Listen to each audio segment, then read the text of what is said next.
Hadirnya alam semesta dari ketiadaan merupakan salah satu bukti terbesar diciptakannya alam semesta. Dengan hal ini, akan membantu manusia mengerti dan memahami makna dari kehidupan. Setelah berbagai penelitian telah dilakukan oleh para ahli yang bertujuan untuk mengetahui pembentukan alam semesta, maka penelitian itu menghasilkan sebuah teori. Para ahli ini juga sudah menyampaikan pendapatnya dengan teori-teori pembentukan alam semesta. Ada berbagai macam teori pembentukan alam semesta. Berikut beberapa teori pembentukan alam semesta yang wajib kita ketahui. Ahli yang pertama kali mencetuskan atau menemukan teori ini adalah Alexander Friedman pada tahun 1922. Ia merupakan ahli fisika yang berasal dari Rusia. Isi dari teori yang diungkapkan adalah struktur alam semesta selalu berubah, dinamis. Berdasarkan teori dentuman besar teori Big Bang, alam semesta terdiri dari massa yang sangat besar dan massa jenis yang sangat besar juga. Kemudian, adanya reaksi inti mengakibatkan massa tersebut meledak dan mengembang sangat cepat hingga menjauhi pusat ledakan. Ledakan dahsyat itu terjadi sekitar 13,7 miliar tahun yang lalu. Dalam perkembangannya, teori ini dikembangkan oleh astronom dari Amerika Serikat yaitu Edwin Hubble. Menurut Hubble, pada awalnya bintang-bintang itu berkumpul di satu titik massa yang dikenal dengan volume nol. Namun, pada suatu waktu volume nol itu meledak dan mengembang. Setelah terjadi ledakan dahsyat di volume nol, maka semua galaksi dan bintang-bintang mengalami pergeseran cahaya bintang-bintang yang mendekati spektrum merah. Dengan kata lain, pergeseran yang terjadi akibat ledakan dahsyat mengakibatkan bintang-bintang menjauhi bumi dan perlahan-lahan saling menjauh satu sama lain. Fred Hoyle, Thomas Gold, dan Hermann Bondi adalah tiga orang ahli autofisika yang menemukan teori keadaan tetap. Ketiga orang itu berasal dari Inggris dan ditemukan pada tahun 1948. Berdasarkan teori keadaan tetap, alam semesta tidak mempunyai awal dan alam semesta tidak akan berakhir atau akan ada sepanjang masa. Jika teori dentuman besar menyatakan bahwa alam semesta itu bergerak atau selalu berubah, dinamis. Lain halnya dengan teori keadaan tetap menyatakan bahwa alam semesta itu bersifat tetap atau tidak berubah, statis. Ketika alam semesta mengembang, maka akan ada materi-materi baru yang muncul. Materi-materi akan muncul dalam jumlah yang sesuai agar alam semesta dalam keadaan stabil. Setelah materi-materi baru itu muncul, maka galaksi-galaksi baru akan terbentuk dan alam semesta seperti tidak ada perubahan. Teori keadaan tetap sangat terkenal pada awal abad ke-20. Namun, teori ini mendapatkan penolakan dari beberapa ahli kosmolog hingga para ilmuwan lainnya. Penolakan ini terjadi karena adanya sebuah kebenaran yang berhubungan dengan teori ledakan atau dentuman dahsyat, teori Big Bang, dan alam semesta memiliki batasan usia. Ketika alam semesta mengembang, maka akan ada materi-materi baru yang muncul. Materi-materi akan muncul dalam jumlah yang sesuai agar alam semesta dalam keadaan stabil. Setelah materi-materi baru itu muncul, maka galaksi-galaksi baru akan terbentuk dan alam semesta seperti tidak ada perubahan. Teori keadaan tetap sangat terkenal pada awal abad ke-20. Namun, teori ini mendapatkan penolakan dari beberapa ahli kosmolog hingga para ilmuwan lainnya. Penolakan ini terjadi karena adanya sebuah kebenaran yang berhubungan dengan teori ledakan atau dentuman dahsyat, teori Big Bang, dan alam semesta memiliki batasan usia.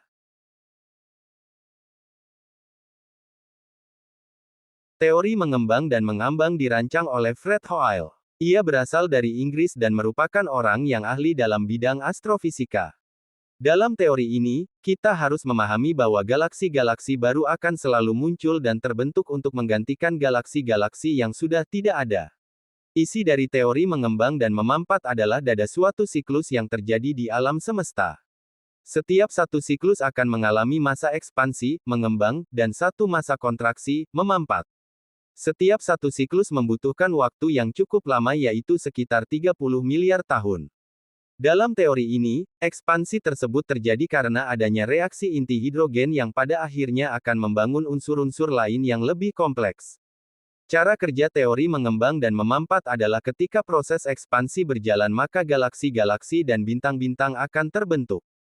Setelah mengalami ekspansi, kemudian galaksi-galaksi dan bintang-bintang itu akan memampat yang dibarengi keluarnya cahaya panas yang sangat tinggi. Kelanjutan dari teori dentuman atau ledakan besar adalah teori berayun. Para ahli mengemukakan bahwa gerak galaksi dan bintang yang saling menjauh. Setelah menjauh, galaksi dan bintang itu akan menunjukkan gerakan yang semakin melambat dan berhenti hingga mengkerut akibat gaya gravitasi. Setelah melambat hingga mengkerut, yang akan terjadi selanjutnya adalah materi-materi itu akan memadat dan meledak. Semua proses yang terjadi tidak menyebabkan materi-materi rusak atau tercipta, tetapi materi-materi itu hanya berubah tatanan. Menurut teori ini, proses perlambatan yang terjadi memunculkan sebuah hipotesis yang menyatakan bahwa alam semesta ini tidak bertepi dan tidak ada batasannya.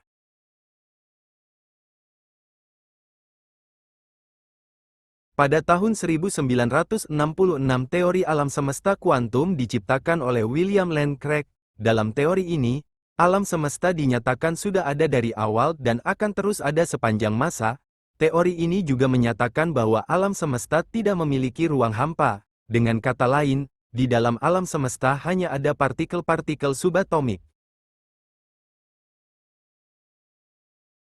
Teori protoplanet berpendapat bahwa jagat raya terbentuk dari sekelompok gas dan debu yang bertebaran di luar angkasa. Teori protoplanet bermula sejak 5 miliar tahun yang lalu. Teori protoplanet berasal dari partikel gas dan debu yang mampet. Proses mampetnya partikel gas dan debu tersebut tertarik menuju ke bintang karena gaya gravitasi bintang. Lalu berputar mengelilingi bintang, akhirnya disebutlah planet. Teori protoplanet ditemukan oleh ahli astronomi berkebangsaan Jerman bernama Carl von Weizsäcker pada tahun 1940-an. Teori protoplanet kemudian diteruskan dan dikembangkan oleh P. Kuiper dan Subrahmanyan Chandrasekhar.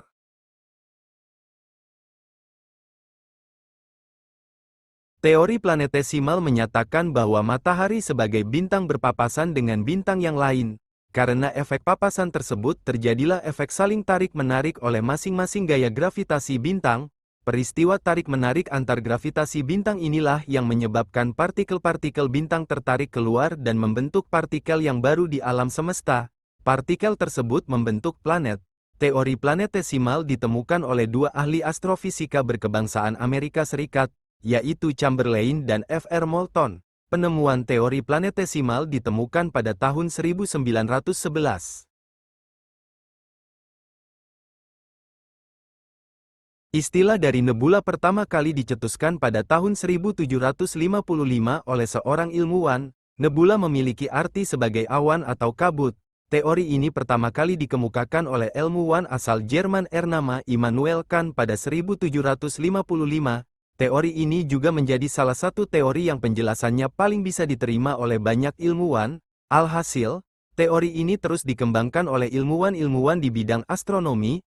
Teori ini menjelaskan bahwa alam semesta ini terbentuk dari gumpalan gas dalam jumlah yang sangat besar, bersuhu tinggi, dan berputar dengan sangat lambat. Gumpalan ini berasal dari gas hidrogen dengan suhu yang sangat panas. Perputaran gas itu kemudian menyebabkan adanya konsentrasi materi dengan berat jenis yang tinggi. Proses konsentrasi tersebut kemudian berkembang dan akhirnya membentuk planet dan juga matahari.